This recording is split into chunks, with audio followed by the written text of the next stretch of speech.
ચોમાસાની ઋતુ દરમિયાન મચ્છરનો ઉપદ્રવ ખૂબ જ મોટા પ્રમાણમાં જોવા મળતો હોય છે, જેના કારણે મચ્છરજન્ય રોગ જેવા કે ડેન્ગ્યુ, મલેરિયા, ચિકનગુનિયા વગેરે ખૂબ જ વધારે પડતા જોવા મળતા હોય છે.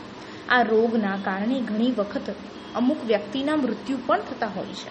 ખાસ કરીને ડેન્ગ્યુ જેવા ખતરનાક બીમારી મચ્છરના કારણે જ ફેલાતી હોય છે.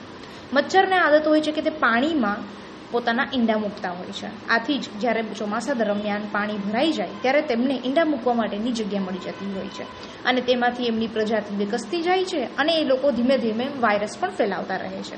આથી જ ચોમાસા દરમિયાન સાફ સફાઈ રાખવી અને ખાસ કરીને પાણી ન ભરાય તે અંગેની તકેદારી રાખવી ખૂબ જ જરૂરી છે. આજે આપણે જાણીશું કે ડેન્ગ્યુ જેવી ખતરનાક બીમારી કેવી રીતના ફેલાય છે, તેના માટે તમારે કઈ પ્રકારના સાવચેતીના પગલાં લેવા તે અંગે જાણો નિષ્ણાત પાસે.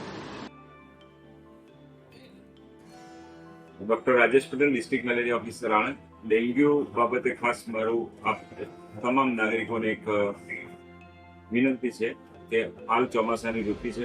ચોમાસાની ઋતુમાં ડેન્ગ્યુના કેસો બનતા હોય છે.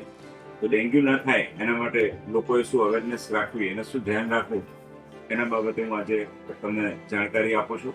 ડેન્ગ્યુ એ એડિસ મચ્છરથી થાય છે. એડિસ એ ચોખ્ખા પાણીમાં ઈંડા મૂકે છે અને ઘરની અંદર કે ઘરની આસપાસ મૂકે છે.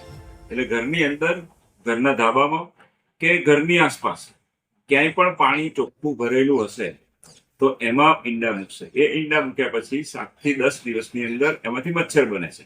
જો દર અઠવાડિયે એક વખત આપણે આપણા ઘરની અંદર તપાસ કરીએ, ધાબાથી માંડીને ઘરની અંદર, ઘરની બહાર, ઘરની અંદર ફ્રીજની ટ્રે છે, કુલર છે, કોઈ પાણીના પાત્રો, ટાંકી, કોઠી, કુંડી કે પ્લાન્ટના કુંડા, આ બધાને જો આપણે પાણી ના ભરાવા દઈએ તો મચ્છર ના થાય, અને મચ્છર ના થાય તો ડેન્ગ્યુ ના થાય. કારણ કે મચ્છર સિવાય ડેન્ગ્યુ માણસમાં ફેલાતો નથી, એટલે ઝડપી ફેલાય છે. ડેન્ગ્યુ દિવસે કરડે છે. દિવસે મચ્છર ના કરડે એટલા માટે તમે બહાર નીકળો તો આખી બોયના કપડાં પહેરો, પૂરતું શરીર ઢંકાય અને બૂટ મોજા પહેરો, જેથી તમને તરડવાની જગ્યા મચ્છરને ઓછી મળે તો પણ ફેલાવો ઓછો થાય. એટલે ખાસ આ ધ્યાન રાખવું જોઈએ.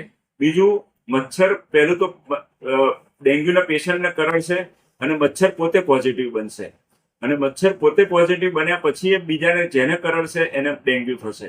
એટલે ડેન્ગ્યુના કોઈ દર્દી હોય અને તો એને મચ્છરદાનીમાં સુવાડો, એને કાં તો એવી રૂમમાં સુવાડો કે જેમાં બારી બારણામાં મચ્છર જાળીઓ લાગેલી હોય, બહારથી કોઈ મચ્છર આવી ના શકે અને એ બીજાને ના કરી શકે. આ પણ ખાસ કાળજી રાખવી જોઈએ.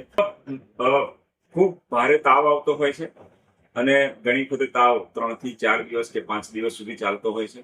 માથું દુખે અને ઘણી વખતે જો કોમ્પ્લિકેશન થાય તો લાલ લાલ ચકામાં શરીર ઉપર થઈ જાય અને ક્યારેક બ્લીડિંગ પણ થાય અને પેશન્ટ શોકમાં જાય અને ડેથ પણ થઈ શકતું હોય છે.